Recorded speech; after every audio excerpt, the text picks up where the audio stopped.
Hello and welcome to Happy Cells and Souls. My name is Julie Powers and I'm a licensed Zumba instructor and I'm a partner with the Juice Plus company.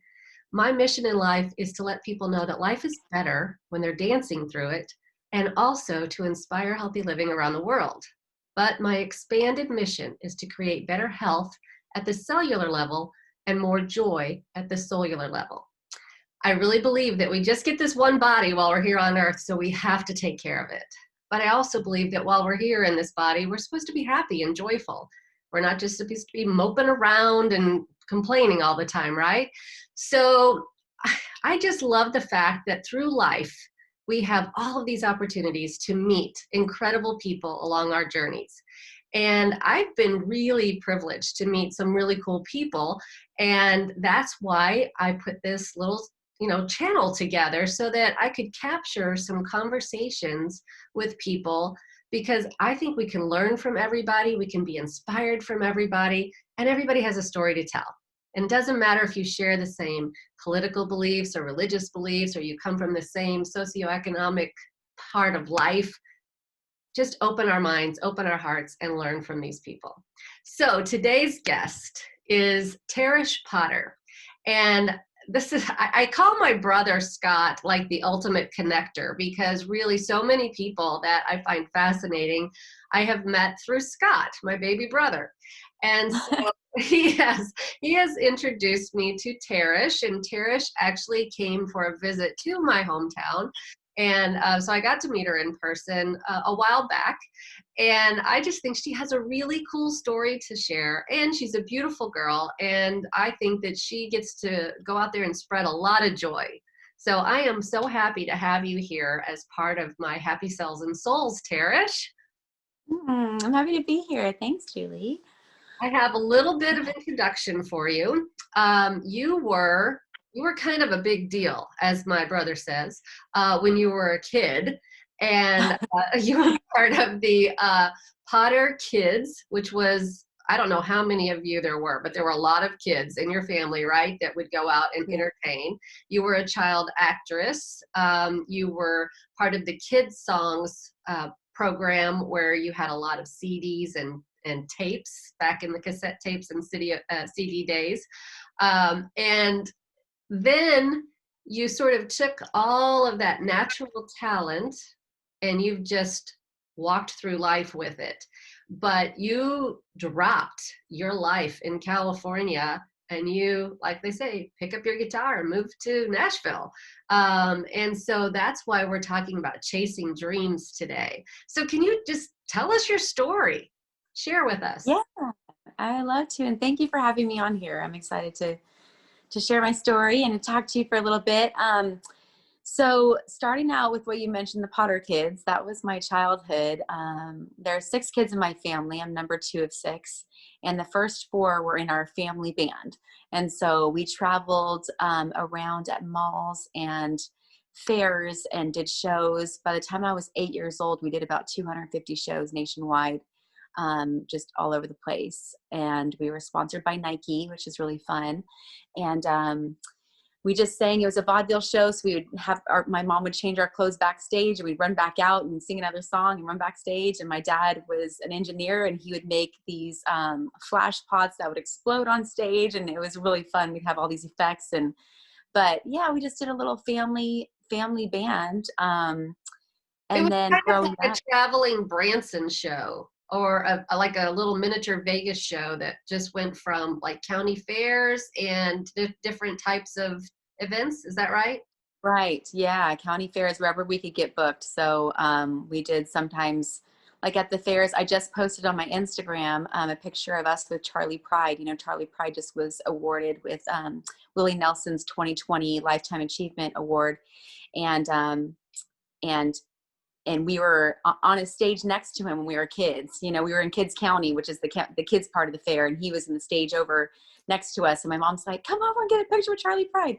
But yeah, so that was really fun, and just a lot of people that we met back in the day, and so that kind of started my love for music, and I just never stopped loving music. So grew up then. Got out of it when we were 14. We ended up, when I was 14, my family, we moved to when we were 8, moved to California from Oregon. And we got into the acting industry because my parents were thinking, well, if the kids are used to being professionals on stage, why don't we get them into TV and film? And so then we started our acting careers, and we booked different TV shows, national commercials, movies, and that was really fun. So we did that for quite a few years until I was 14. And then Did my you do dad— that as a group, or did you do that just individually? Individually. So we had an agent and a manager that would send us out for roles. And I was in a Charles Bronson movie. I died in the first 15 minutes. I was murdered. I did something with Jerry Seinfeld, a movie with him. I did a movie with Courtney Cox. Did a bunch of commercials. And if you ever watched Beaches, that movie with Bette Midler, I was so close to playing her as a child. It was between me and the girl that they picked, who ended up being Blossom and had her own TV show. And now Right. she's Malik. I can't remember her last name, but yeah. So now her career blew up, but it was between me and her, and they picked her, and I was like, no.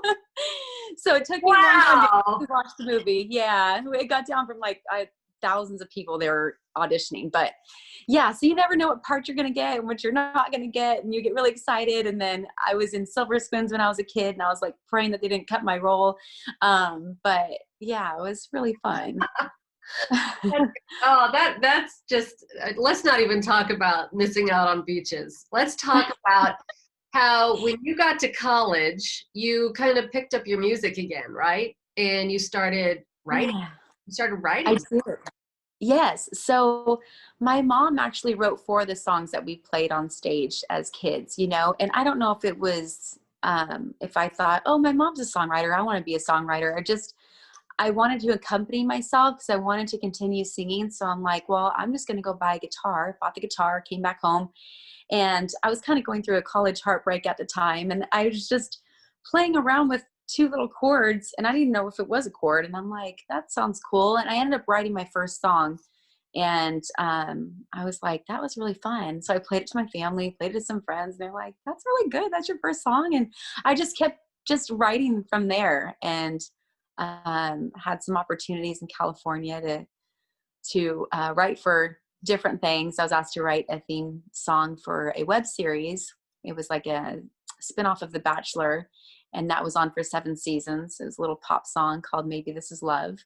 And I wrote a song that got picked up out of 500 for a feature film that should be coming out in the next year. So Ooh, that's big thing. Yeah.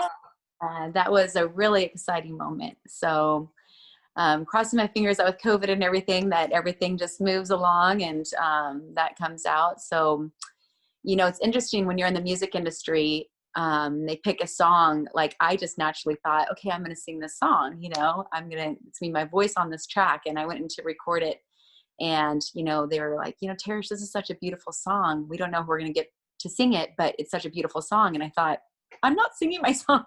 You're like, wait a minute, that's my song. I want to sing it. I'm like, do you not like my voice?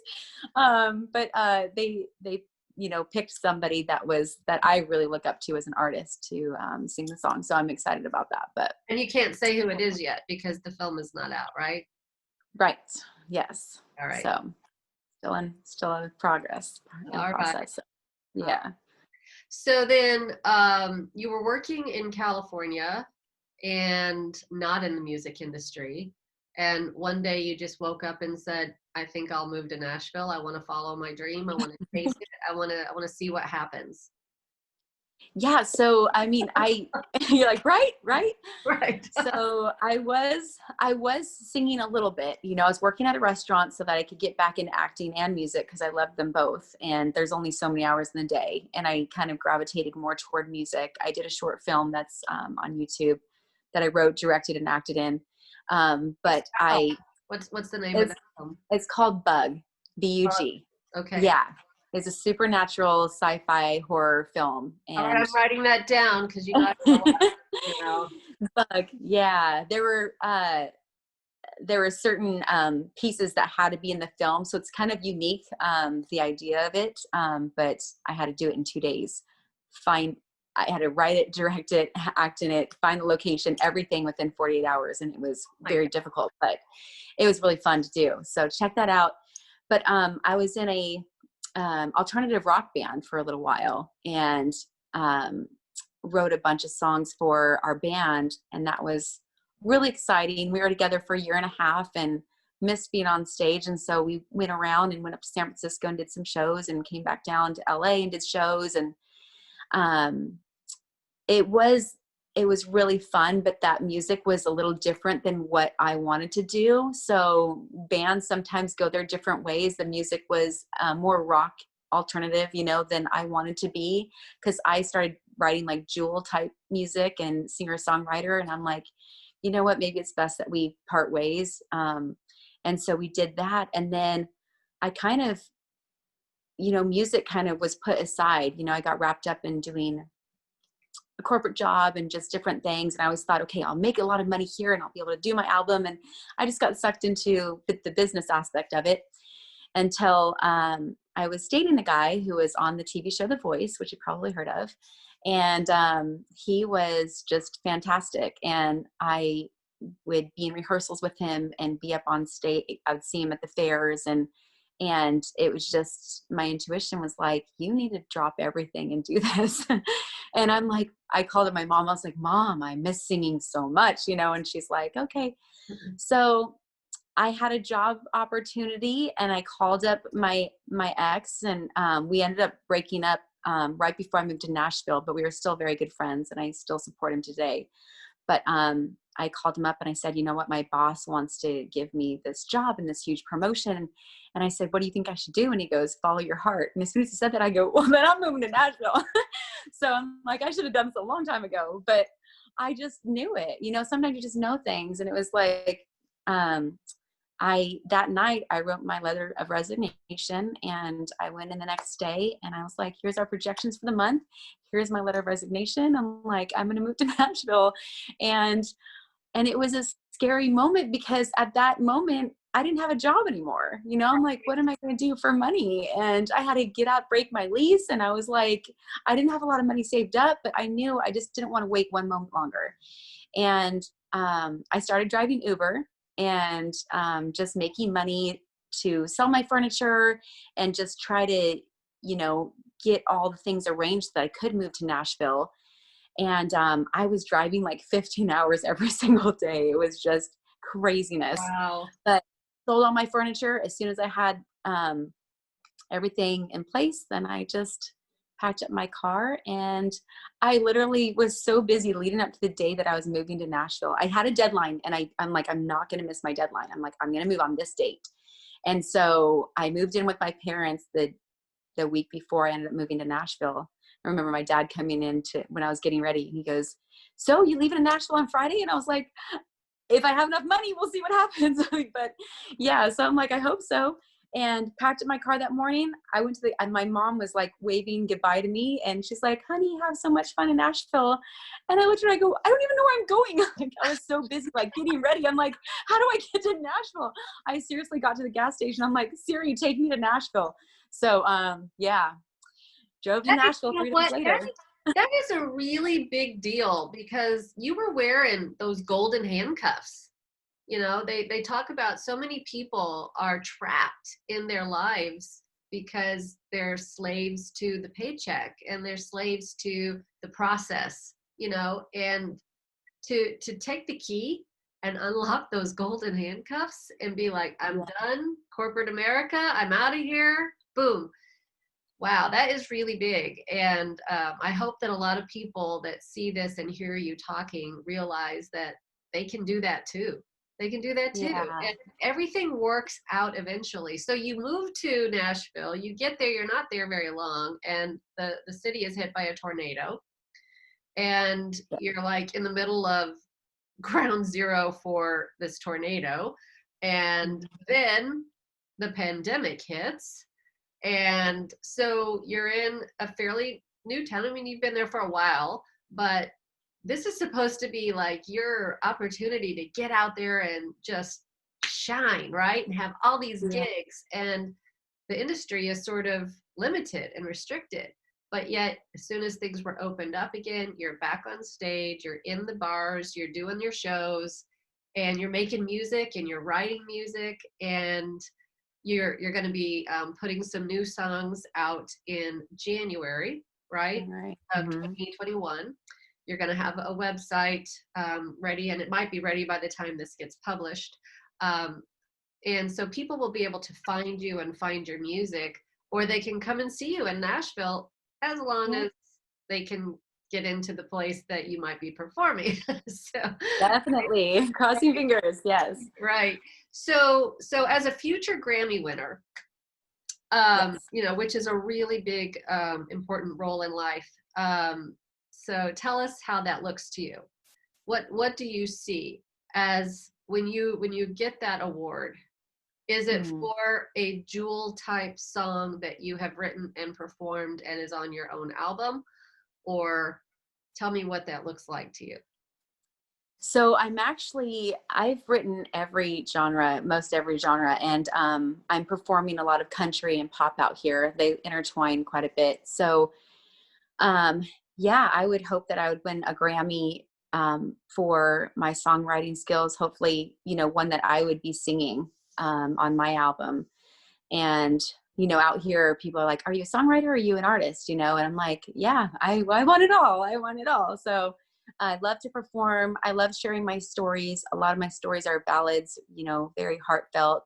I'm the type of artist where, you know, you want to like light some candles and just hear a story, hear me emoting. I tell stories about my life and my experience and those kind of things. So, Well, but and you know yeah. what? There's stories that, yes, they're your stories, but there's so many of your songs. I mean, you played some of your songs when you were here um, in my hometown, and just I can relate to a lot of the things that you say because all of us have been through heartbreak. All of us have had those moments where your heart gets ripped out or your heart gets put back together.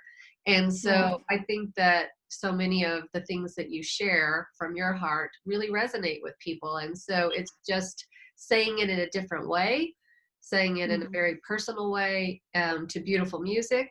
And you play the guitar. So are there any other instruments that you play as well? The guitar. Yeah, I have a keyboard, but I need to learn that. So not the best, but That's, just hey, guitar. you know Yeah. what, I've never been able to play the guitar, but I think that those who can are amazing. And I can just sort of, pound out terrible music on a piano. So, so tell us what is in the future for Tarrish Potter, other than winning a Grammy, getting your website, and having new songs on iTunes. What does the future look like? The future is so exciting being here in Nashville, just being surrounded by all these talented people. And Nashville music is very collaborative. So, people are like, let's write together, let's perform together, let's do this. So, I mean, the world is so open out here. And I just know that I want to write really good music. I want to touch people's hearts. And that's my whole purpose of being in the music industry, because I know what it's like to be the recipient. Everyone does of a good song and how that can make you happy or sad or feel some kind of emotion. And just making an impact in people's lives and being able to provide a lot of service to those that are in need as well.